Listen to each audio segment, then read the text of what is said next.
Yung GTA cars guys, Jared ulit. So ngayon may check tayo ditong dimension. So ito, pinapunta ako ni Kuya dito ngayon para syempre pang training daw kasi dito daw sila nagsimula sa dimension. Kasi tapos na tayo sa mga sa mga Ford units na yun kayang-kaya na natin yan So dito naman tayo. So ito, check natin to kung madidil natin to ngayon kasi syempre marami nag-inquire sa atin na yung mga low budget na kotse. Tapos syempre hindi naman natin makiter lahat ng needs ng mga gusto ng mga client. Syempre naghahanap din sila nung gantong budget lang, yung mga murang budget lang na kotse.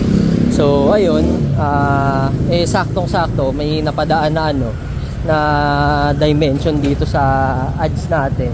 So ito, to guys mind you guys, hindi marketplace to guys. Ito, nag-inquire talaga sa amin to, diretso to first owner to. So ayun lang guys, abangan nyo guys kung madidil natin to. Tapos yung kasama natin si Aljon Boy. So yun lang boys, antayin nyo. So what's up guys, geng sama natin ngayon si Aljax. May tinitignan tayo ngayon dito, pang fast break na naman natin na unit. Dimension na Matic. Yan. Dimension na Matic. So ito, check muna natin to tapos tsaka natin to deal mamaya kung magkasundo sa presyo. Pero syempre, check muna natin. Yan. Thank you. Yun.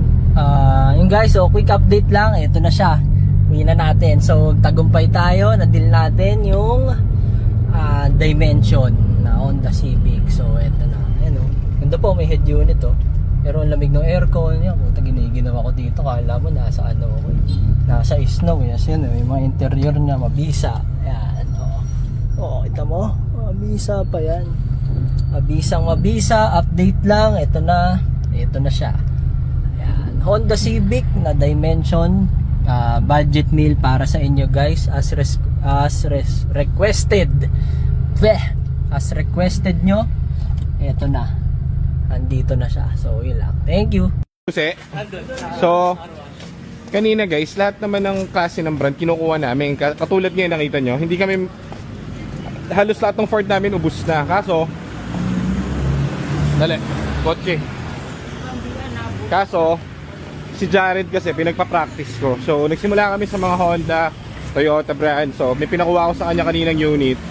Mabisa ba? Mabisa. Sige, tingnan natin. May mga naghahanap kasi na low budget sa atin. So kita nyo wala tayong parking dun. Atin ba to? Atin ba yan? Atin yan.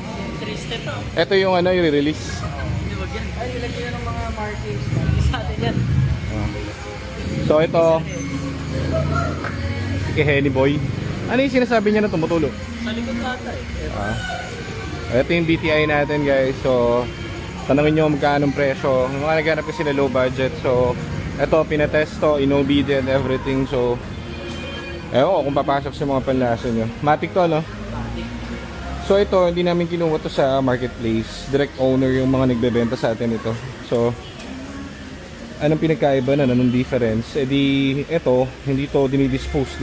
Kumbaga pinuntahan talaga nila dyan to. Very good skill dyan maganda yung shifting.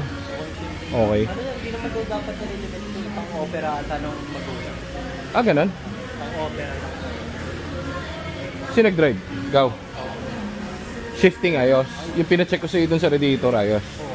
Yung pagbomba mo ng tambucho. Wala nga, tubig lang natansik. Pag tubig ang lumabas, yun okay yun. Pero pag ang lumabas doon langis, X ka doon. So, checkin natin yung Pre, pabukas na sandali Andiyan yung susi? Pipindot pa yan. Pipindot pa? May pindot pa nga. So, BT. Anong model ba to? Anong year? 2001 na automatic guys. Yan. So, bubulong ko sa inyo yung presyo Okay boss. Okay din. May tira din.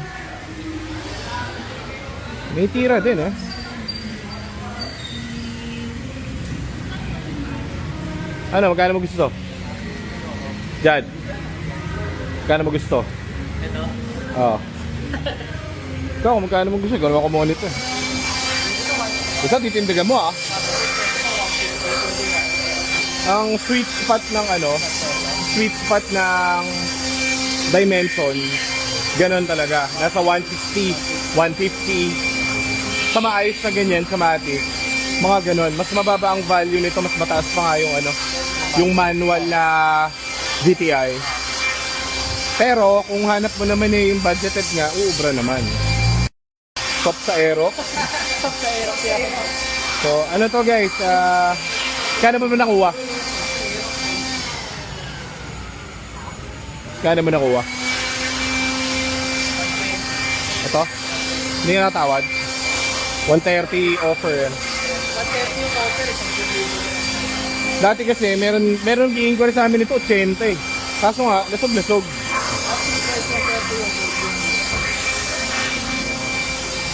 Pero maganda pa sa ano niya, kumbaga, di ba? Saka ano, nakaparehistro lang, registrado pa. Ito, Kasi wala daw talaga plano yun. malamig aircon. Siguro ano to, pwede to mga, ano, 120? Overhead pa, expense. Mga 145, pwede na. Pwede na, no? Fast break mo. 145, so pwede na, 145, sige. Laban. Naka V-Land na headlight. Naka lens. Tapos, binyahin na to. So, walang overheat. Pwede nyo test drive dito. Puntahan nyo. 145 matic na dimension. Kuhanin mo na load. Ikot mo rito all day long. So, sige, very good ka dyan. Tara. Very good. Yung aming dimension, wala na kaming paglalagyan. So, kuhanin nyo na ngayon, 145k. Good ba yan? So, best niyan, dala kang 10 mekaniko. Tapos, test drive nyo kahit matagal, walang problem. Dito naman sila Aljon. So, wala na tayong paglalagyan nun.